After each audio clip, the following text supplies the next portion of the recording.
Okay, so this is what the UK MOD says.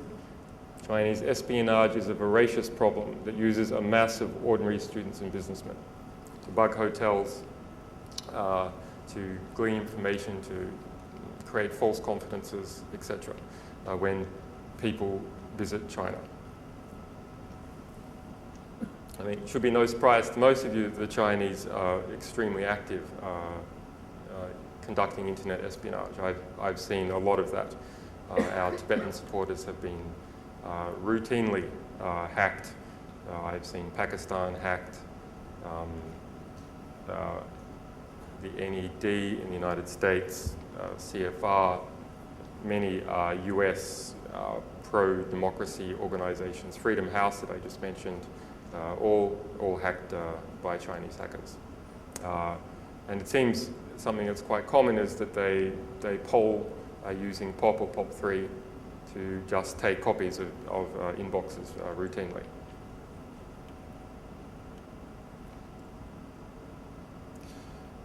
Okay, so how many people here are Malaysian?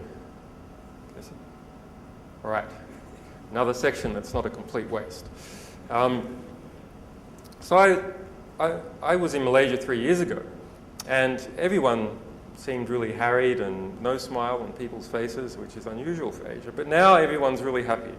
So, and yet they're complaining about the government more than ever. So I'm trying to correlate these two, and I think they are correlated.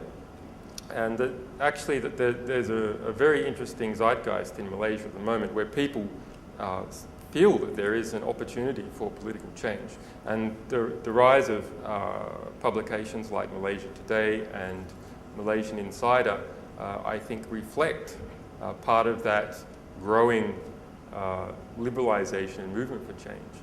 And I think in Malaysia, you're going to see something different to what you see to some other Asian countries. For instance, I don't think you could ever see Hack in the Box in Singapore.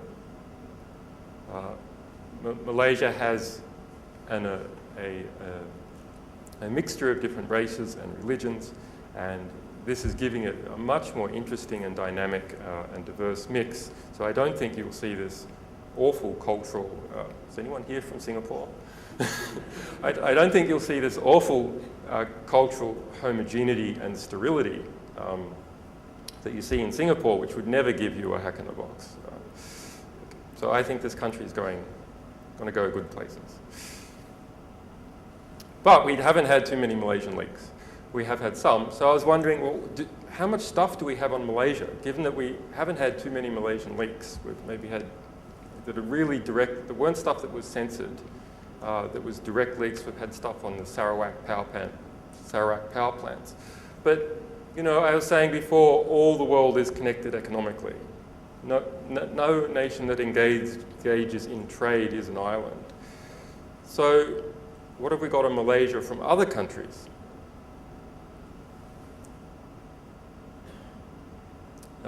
Well, here's something that is actually from Malaysia, but this is a censored document, not a leak. This is Malaysia Today in the Port Klang Free Zone scandal, 12 billion ringgit approximately. I'm not sure what the correct word to describe it is, wasted or corruptly laundered away, depending on which side you believe. But Rajapetra in Malaysia Today was censored at the ISP level in Malaysia, only 3 weeks after the Prime Minister said that there would be no internet censorship in Malaysia. No internet censorship in Malaysia, incidentally, was in response to Green Dam.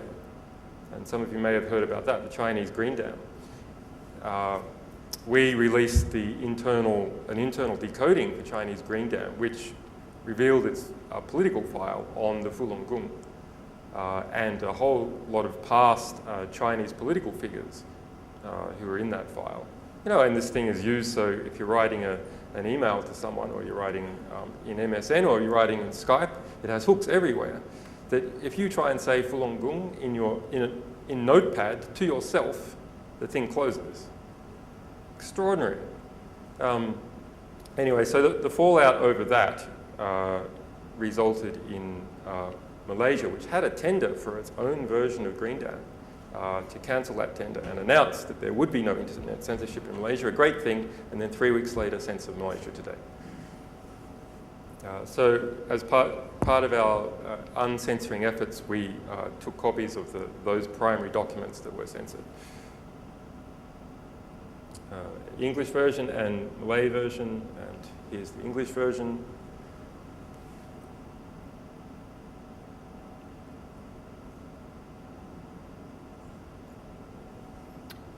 Damn, there's so many of these things.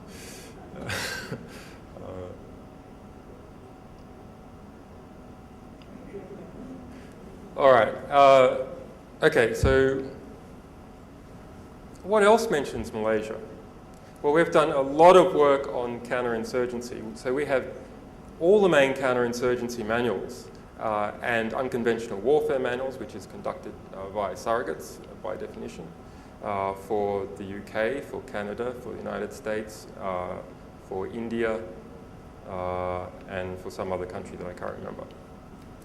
Many of these. So the 2007 counterinsurgency manual, that's the big manual that's being used in Afghanistan at the moment to direct how those counterinsurgency efforts should operate.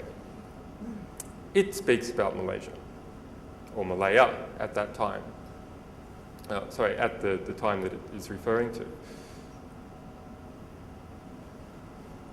So I'll read out just a quote. It would be wrong to deduce that any application of attrition is necessarily counterproductive in Malaya. So attrition, when you're talking about counterinsurgency, that means you just kill all your opponents and then problem solved. Because if there's no person, there's no problem. Kill them all. The British were able to achieve a force ratio of 20-1 and use their military superiority in numbers and firepower as a means to drive Sinn Peng's communists into a remote part of the country where they were hunted down remorselessly.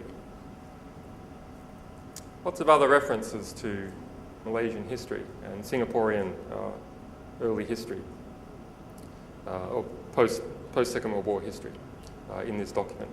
This is how the British learned to do counterinsurgency in Afghanistan. Was by practicing on the Malay people.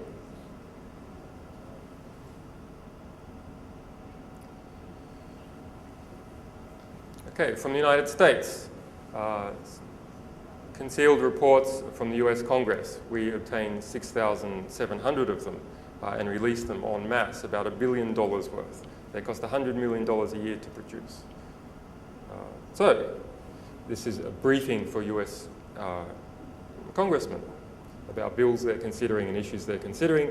In this case, US-Malaysia relations, implications of the 2008 elections. What the US thinks about how it's going to go, who they want to win, etc., etc.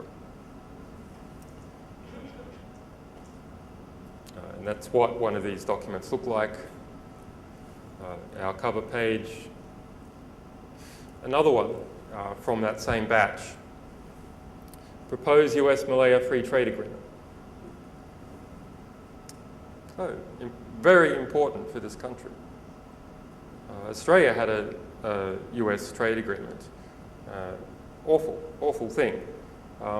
Politicians in Australia were only concerned about coal and wheat and wool and beef. But of course, the US was concerned about intellectual property. And as a result, there's now a terrible regime between Australia and the United States, where essentially the US intellectual property regime, US copyright, length of copyright, US patent law is automatically imported into Australia because of the free trade agreement. And given that the US produces so much intellectual property in terms of drug patents and copyrights on books that are ancient now, there's a joke that the Copyright Act is always extended every time Mickey Mouse is about to pass out of copyright. And it's true. It's happened for the past 50 years.